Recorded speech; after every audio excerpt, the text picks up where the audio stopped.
Hi, my name is ZaKaiRan and welcome to my vodcast, Divine Sex. Ha ha ha! So why do we love sex so much? And if sex feels so good, why do we have so many freaking hang-ups about it? Because if it feels good, then it must be good, right? And where did we get the idea that if something feels good, then it must be bad, must be evil, must be sinful? And why do the religions have such a freaking burr up their asses about sex? These are the questions of the ages. I mean, let's face the truth. Sex feels so good that there has to be a divine reason why our bodies are designed to feel such ecstasy and have things like orgasms. And it isn't a mystery that this ecstatic union creates new life on a biological level, but also on a spiritual level, because of the intimacy that is gained from this union. And there are many spiritual reasons why we love sex and relationship and love so much. For some people, sex and relationship gives them a feeling of self-worth, from loving and being loved or being wanted and desired, etc. And loving others and being loved just feels good. But on a deeper level, we love sex so much because when we desire sex and are engaging in sensual, sexual experience, we are very focused.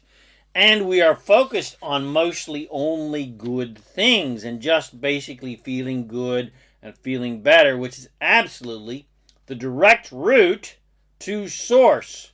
Or to use old style terminology, direct route to God, because God, source, only looks in good feeling directions. So if you are focused on feeling good and focused on good feeling things and good feeling thoughts, you will feel connected to source. You'll feel inspired, you'll feel excited, you'll feel loving, you'll feel joyful, etc. This is the classic spiritual experience of pure divine ecstasy from having a really deep and amazing sexual experience with someone. Because when you are focused on the goodness of another person, you use that person as a reason to help you connect to source. The trap, of course, is then believing that your connection to source, your good feelings, come from being only with another person and only being loved by another person or loving another person or having sex with another person, etc., etc. And this unconscious belief is what typically tears relationships apart, because when people first make a love connection with someone, they typically focus only upon their positive qualities. And they pay no attention to any negative ones. And to reiterate, anytime you focus on the positive qualities of anything or anyone, you will feel connected to source, because source, God, goddess, all that is, only focuses on the positive qualities of everything and everyone. But as soon as you start focusing on the negative aspects of anything or anyone, and in this case your lover, you are now heading down the road to destruction, because it never feels good to focus on the negative aspects of anything or anyone, because source never ever focuses on the negative aspects of anything or anyone, so you're headed in the opposite direction as your source. And as soon as you do that, then relationship partners will typically fall into the blame game trap and blame their lovers for their supposedly feeling bad because their lover didn't continue to only be perfect fairy tale like image of love and perfection, and only do perfect fairy tale like things that make them happy. And when you focus upon the negative aspects of things, people, and situations, you feel disconnected from source, because source is not looking in negative directions ever, ever, ever, ever. And lovers typically blame their partners for doing this bad thing or that unforgivable thing, etc., which makes them feel bad. But they don't really feel bad because their lover did something bad or was unfaithful or disrespectful, etc., they feel bad because they feel disconnected from their own source, because they're now focused on what they don't like and don't want, especially about that person, which feels bad because now their source self only ever focuses upon things that you do like and do want, and is only ever focused upon your good qualities and your lover's good qualities. And of course, you're looking in the opposite direction as your source, so you feel bad. So people in that situation feel the classic broken heart, and they translate this heartache as feeling abandoned or cheated on, and no longer feeling loved by their partner and lover, and doubt and question whether the lover actually even loved them and was just using them. But that's not what is going on at all. They don't feel bad because their lover left them, or their lover cheated on them, or their lover died, or their lover disrespected them, etc., etc. They feel bad because they feel disconnected from source, because their lover helped them feel that connection, helped them make that connection. And now that source conduit is now gone. That excuse that you used to connect to source is now gone. But your lover or your spouse or your friend or your child or parent, etc., that you used, or your animal or nature that you used to connect to source because they helped you feel good, is not the source of your source connection. And you don't feel disconnected from source because your partner or lover or friend, etc., is no longer around, or no longer making you happy, or loving you, or having sex with you, etc. You feel disconnected from source because you're now focusing on loss and lack and negative aspects of that person and negative aspects of your life and things that you don't like and don't want. Again, you're focused in the opposite direction as your own source, who only focuses upon good things that you like, love, appreciate, and want. So this supposed heartbreak is not your lover's fault or anyone else's fault but your own, because of your negative, lack-oriented, poor me, victim focus. And so you feel abandoned and unloved and dissed, etc. But that is not true for a second. Just because you have cut yourself off from the love of your own source doesn't mean that the love stops coming to you. You're just not receiving it. You're just not allowing it. Because source never, ever stops loving you, and never, ever stops showering you with unconditional love and support and abundance and guidance and well-being, etc. You're the only faulty hitch in the system because of your stinking thinking and you focusing on what you don't like and don't want. And regardless if your lover loves you or not, or does good things for you or bad things to you, as soon as you start focusing again upon good feeling things in general, and then start focusing on your lover's positive qualities and what you like, love, and appreciate about them, and what you like, love, and appreciate and want more of in your life in a general way, well, now you feel love again and feel loved again, because now you're back into alignment with love and back into alignment with your own source.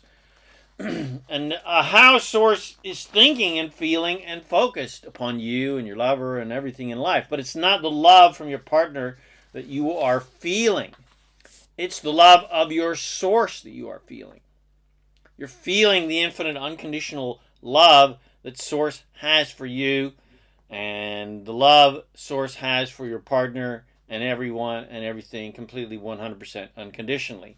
And you're feeling the love that you have for you as source, the love you have for yourself as a divine being. What you're feeling is pure unconditional love. The love your source has for you and all others and all creatures and all of creation that is not dependent upon any conditions or rules or commandments, etc., etc., etc.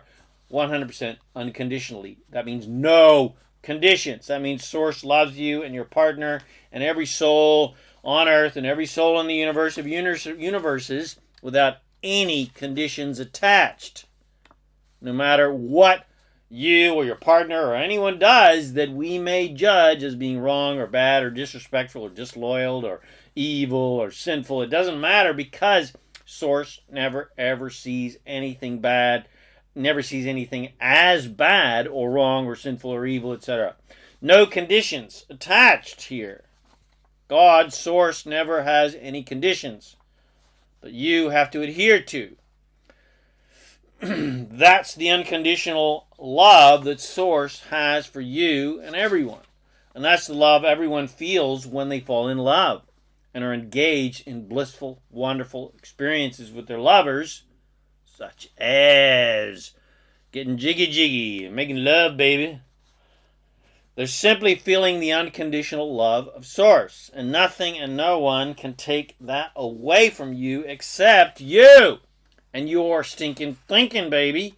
The death of your lifelong partner cannot and does not take away the love of your Source at all, or the love of anything or anyone. Your lover leaving you for your best friend and taking your dog with them cannot and does not take away or disconnect you from your lover or your Source, or take anything away from you, or etc., etc. And the loss of anything, including money, success, parents, children, or even your health or your youth, etc., cannot and does not take away the love of your Source. You are the only one that can take it away, so to speak, by pinching yourself off from the infinite supply that is always being flooded to you 24/7 by your own Source. So, if it is your desire to finally be free and experience the ecstasy of your own Source all the time, regardless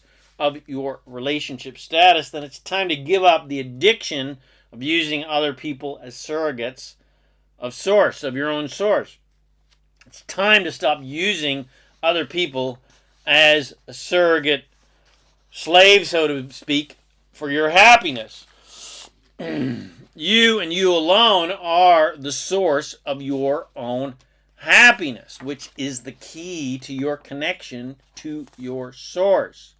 You need to give up your addiction to looking towards other people's behavior as the source of your happiness and therefore the source of your sadness. And you need to give up your agreement to be the source, quote unquote, of Source of other people's happiness or sadness. That means you must become an actor, a creator, a conscious, deliberate creator, not a reactor. That means you decide that you're going to be happy regardless of what anyone else does or doesn't do. That means that your number one focus in life is feeling good and feeling better, not making sure that everyone else feels good, which is not your job. Your only job on planet Earth is to feel good and be happy and have fun and create your desires into physical reality if you choose. It is not your job to help anyone else feel good and be happy and have fun and create their realities.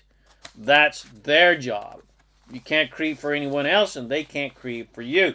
When you live from this very selfish yet totally divine perspective, now you are free and empowered to truly help other people be happy and prosperous by leading with the power, the unlimited power of your example, by you thriving in their faces, by you being happy and prosperous, regardless of what crap they may have created and attracted in their lives, or what crap anyone else on earth has created and attracted in their lives. It doesn't matter to you, because you know that you cannot help empower people and help them be happy and be prosperous unless you yourself are happy and prosperous first.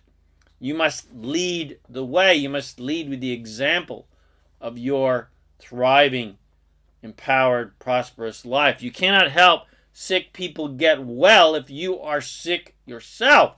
You must be a completely empowered example of well-being and health to lead people to health. You cannot help poor people prosper if you are poor yourself. How can you possibly lead a poor person to riches when you are destitute yourself. That is completely illogical. Instead, you must lead with the example of your own richness and riches and prosperous, abundant life on all levels, not just money. And you cannot help conditional love addicted people find the unconditional love they all crave if you are a dysfunctional addict yourself. You must instead be a beacon of unconditional love and lead with the example of your amazing, thriving, growing, ecstatic relationships to show other people that they can experience similar amazing levels of ecstasy and joy in their relationships. And the absolute key, the master key you must learn and then show others is whatever you want, whether it's money, love, relationships, success, health, etc., whatever you want that you believe will make you happy, you get what you want. You get whatever that you want by getting happy first. Your focus is always feel good and feel better. Then whatever is a vibrational match to feeling good will come to you, which is the money and the honey and the health, etc., that you desire. It is not when I get what I want, then I'll be happy. No, niet. It's get happy, then what makes you happy naturally comes to you. And these things have to come to you because they are a vibrational match to your happiness. That's how the law of attraction works. Like attracts like. Fun things attract more fun things. Good feeling things attract more fun things. More fun feeling people attract more fun feeling people. So if you want money, then you've got to feel prosperous, even if your pockets are empty and your bank account says zero. If you want a lover, then you've got to feel love and feel loved unconditionally, even without the condition of having a lover. If you want better health, then you've got to feel healthy. You've got to feel well-being, even if you're on death's doorstep and you got one foot on a grave and another on a banana peel. If you want success, then you've got to feel successful, even though there may not be any physical representations of success in your life yet, like money and cars and houses, etc. And you do all that by being an actor and proactively creating the feelings of being, doing, and having what you want every morning in your hour of power, where you meditate and affirm and visualize yourself into happiness and into a source-connected state of prosperity and well-being. Then you become a conscious, proactive creator and prepave your day every day to create the wonderful things that you want. Then you aren't spending your life trying to put out fires that your unfocused, reactive mind has created and attracted to you, because you keep focusing on things that you don't like and don't want and reacting to things in life in a futile attempt to try to get rid of those unwanted things by judging them or voting against them, etc., etc. But getting rid of unwanted things doesn't ever work, because your focus upon unwanted things only attracts more unwanted things to try to get rid of, because this is a universe of inclusion, not exclusion. Whatever you focus on, whatever you're including in your life, whether it's things you like or things you don't like, the universe, you attract more of those things. That's how the law of attraction works. A more efficient approach to life is to just focus on what you want and create more things that you want, and then just don't pay any attention to the things that you don't want. And you do that by taking an invaluable hour or at least 30 minutes every single day for your hour of power or your 30 minutes to thrive, to get into alignment with joy and prosperity and well-being and fun, and into alignment with your source, and into a vibrational alignment with your desires, so that you can create and attract them. And with that, I recommend the fabulous Vortex Meditations from Abraham through Esther Hicks, and all of the amazing alignment processes in the Abraham books through Esther Hicks, and all of the amazing affirmations in my absolutely crazy amazing Master Keys of Success series that are available at masterkeysofsuccess.com. So start every day right with an hour of power, and make sure you have as much awesome, blissful, sensual, delicious, ecstatic sex that you can, and just have fun, baby. That's why you're here on planet Earth. You're not here to prove your worth or any bullshit like that. You're just here for the joy of creation. Hope you enjoyed this podcast, and if you did get something from it, which I'm sure you did because it was freaking amazing, please comment, share with your friends, bless them with these amazing teachings. Come visit me at ZaKaiRan.com. Subscribe to my YouTube channel. Come get more goodies, supportive goodies to help you become a conscious, deliberate creator of reality on my website. My name is ZaKaiRan, and I help success-minded people and fun-minded people and prosperity-minded people create the happy, abundant lifestyle you love. Thanks again for watching this video or listening to this podcast, and I wish you immense fun and adventure and prosperity on your magnificent journey of divine creation. And remember to make life a holiday. Woohoo!